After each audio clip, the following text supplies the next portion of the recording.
Servus Leute, meine Eishockey-Saison ist vor kurzem zu Ende gegangen. Ich denke, viele von euren Saisons auch. Ich habe gestern Zeit gehabt, mein ODR abzubauen. Plane trocknet im Hintergrund. Und die Frage ist jetzt, was nun? Und bestimmt stellen sich viele von euch diese gleiche Frage, viele Eltern auch. Was mache ich mit meinem Kind den ganzen Sommer? Soll er zu Camps gehen, Select-Teams? Muss er on Ice gehen? Was muss er machen? Ich habe vielleicht Angst, dass wenn September kommt, Spielbetrieb wieder beginnt, dass er hinterherhinkt. So viele Fragen und heute meine Antworten. Was mache ich in der Sommerpause? Leg mal los.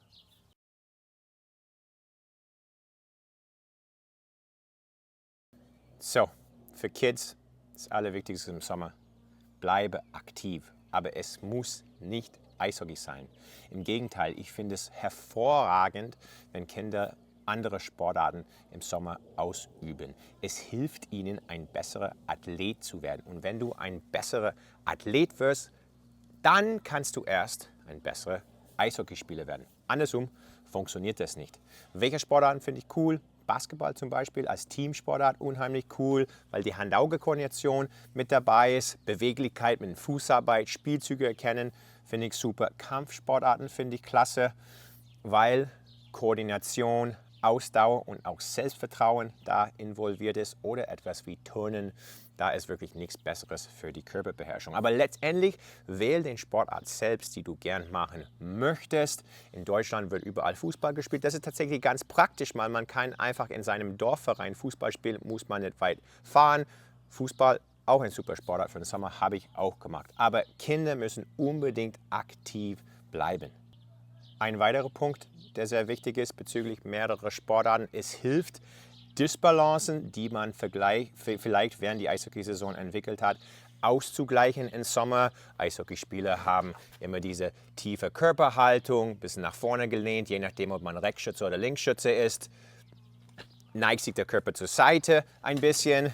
Wenn man das nonstop macht über mehrere Jahre, können Verletzungen dadurch entstehen. Deshalb ist es gut, andere Sportarten im Sommer zu machen, um das auszugleichen. Ab wann ist vielleicht ein Eishockey-spezifischer Sommertraining wichtig? Ich würde sagen ungefähr ab dem U15-Bereich, wenn man ein bisschen anfängt, vielleicht ein bisschen ins Kraftraum zu gehen, spezifischere Eishockey-Bewegungen zu machen. Trotzdem sind andere Sportarten auch in die Altersklassen U15 und älter wichtig und cool, aber die rücken vielleicht ein bisschen mehr in den Hintergrund. Aber bis einschließlich U13-Bereich, bitte, bitte, bitte, spiel ein anderer Sportart im Sommer.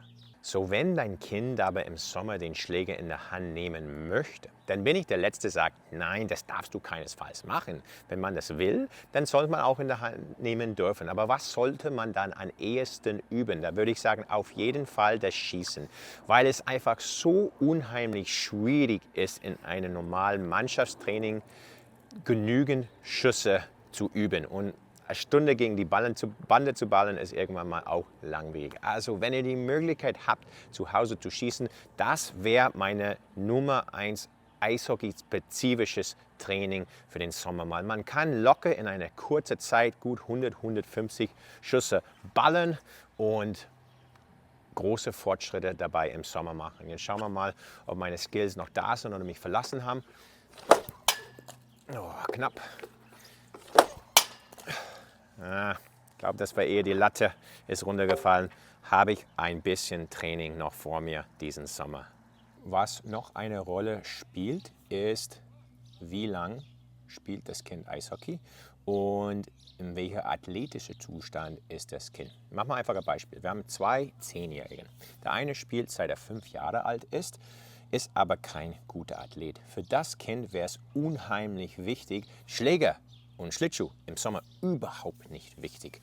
Unheimlich wichtig, aber laufen, springen, Bälle werfen, Purzelbäume schlagen, Körperbeherrschung, damit das Kind ein besserer Athlet wird. Er spielt schon seit 5 Jahren Eishockey, würde aber vielleicht nicht unbedingt die nötigen Fortschritte machen können, weil er nicht athletisch genug ist.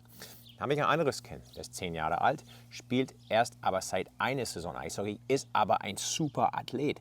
Dann ist es okay, vielleicht nicht so sehr aufs Athletik zu gehen, weil er schon athletisch ist, aber an andere Sachen, sportartspezifische Sachen, ein bisschen mehr zu üben, weil er wahrscheinlich dort ein kleines bisschen mehr hinterher hinkt, es aber ganz schnell nachholen kann, wenn er im Sommer das auch übt, weil er ein guter Athlet ist. Und wenn du ein guter Athlet bist, lernst du spezifische Bewegungen schneller. So, was kann man noch machen? Momentan laufen die DEL-Playoffs noch. Danach kommt die Eishockey-WM, Stanley Cup Playoffs. Mein Spielverständnis hat sich weiterentwickelt als Kind, weil ich Eishockey im Fernsehen angeschaut habe. Und ich wollte auch Eishockey im Fernsehen schauen. In Kanada kommt es immer im Fernsehen, fast jeden Abend. Und meine Trainer haben mir nicht beigebracht, wie man einen Aufbau macht, Überzahl spielt, Unterzahl spielt. Das habe ich alles gelernt, einfach vom Eishockey anschauen. Meine Trainer haben es vielleicht mir einfach geholfen, das zu verfeinern. Also ihr habt noch Möglichkeiten, hochklassiges Eishockey für die nächsten Monat oder so anzuschauen. Wenn das Kind es machen möchte, dann macht das. Es ist das einfachste Training aller Zeiten. Und hier oben wird dabei trainiert. Und apropos hier oben, vielleicht ist die Möglichkeit im Sommer an die kognitive Fähigkeiten des Spieles ein bisschen zu üben. Im Winter ist Vollgas, Athletik und viel Eistraining und viele Spiele. Andere Sachen fallen ein kleines bisschen zur Seite. Ich kenne aber viele Spieler, die sich schwer tun, nicht weil sie athletisch schlecht sind oder schlechte Hände haben oder so, sondern weil sie sich schwer tun, das Training zu verfolgen, was der Trainer sagt. Die hören einfach leider nicht gut zu. Wird leider immer häufiger und häufiger. Aber im Sommer ist es vielleicht eine Möglichkeit, an der Konzentration zu arbeiten. Vielleicht kann jemand dir dabei helfen. Es gibt viele Übungen dazu. Das ist ein bisschen zu weit hergeholt für dieses Video. Ich weiß selber als Kind, ich habe unheimlich viel Schach gespielt. Ich war sehr gut im Schach. So, jetzt sage ich nicht, dass jeder Einzige jetzt ein Schachbrett kaufen muss, aber einfach nur als Beispiel. Turnierschach. Die Spiele dauern manchmal ein paar Stunden. Man muss die Konzentration hochhalten. Und ich glaube tatsächlich, dass meinem Schachspielen als Kind mir geholfen hat, über einen längeren Zeitraum konzentriert zu bleiben, was unheimlich wichtig ist für die Entwicklung eines Eishockeyspielers. Kommen wir zum letzten Punkt. Sollte ich mein Kind zu einem Eishockeycamp schicken? Meine Antwort ist ganz einfach. Wenn er oder sie möchte, dann macht das. Wenn er oder sie das nicht möchte, dann macht das nicht. Wichtig ist, dass das Sommercamp ein Erlebnis bleibt, eine richtig coole Sache. Also wenn man zum 1 oder 2 Camps im Sommer geht, Spaß daran hat und hoffentlich dort auch was lernt, dann ist es eine coole Sache.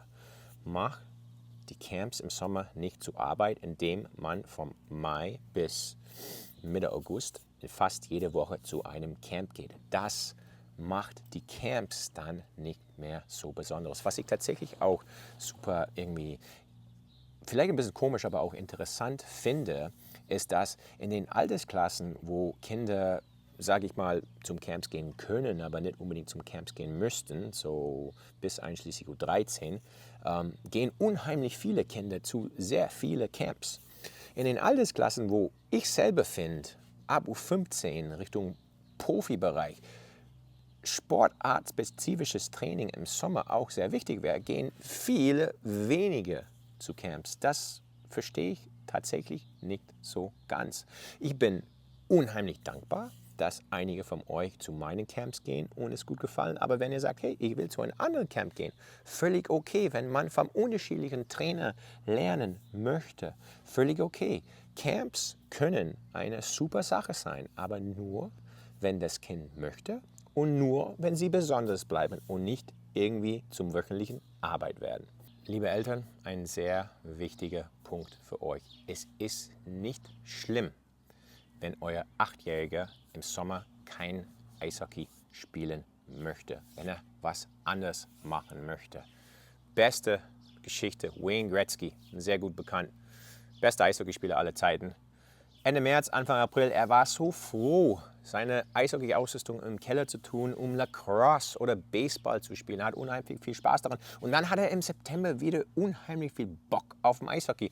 Und ich glaube, dass das den Wayne Gretzky nicht geschadet hat, dass er einige Monate lang keine Eishockeyschläge in der Hand hatte. Also macht euch keine Sorgen. Ich kenne auch selber viele Spieler, die in jungen Jahren keine Lust hatten auf Eishockey im Sommer und dann wieder im Winter doch Lust hatte. Das ist normal und völlig okay.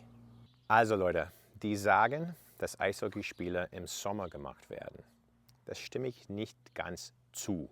Ich finde, man sieht einfach den Unterschied im Sommer deutlicher zwischen einem Kind, der was im Sommer gemacht hat und einer, der nichts gemacht hat, weil man sie auch für einen längeren Zeitraum nicht auf dem Eis gesehen hat und dann im September alle gemeinsam auf dem Eis sagt man, wow, ein Kind hat brutal viele Fortschritte gemacht. Also man muss im Sommer Gas geben, aber ich hoffe, dass ich auch einige von euren Ängste in diesem Video wegnehmen könnte. Oh, das Geld ist vielleicht knapp, vielleicht kann ich mein Kind nicht zu einem Camp schicken.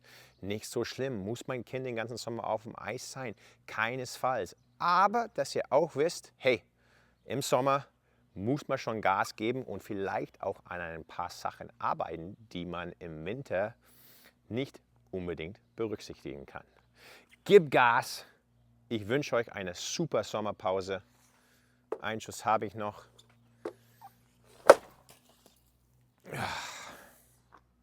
Ich werde jetzt noch ein bisschen trainieren und bis zum nächsten Mal bei Meisters Hockey School.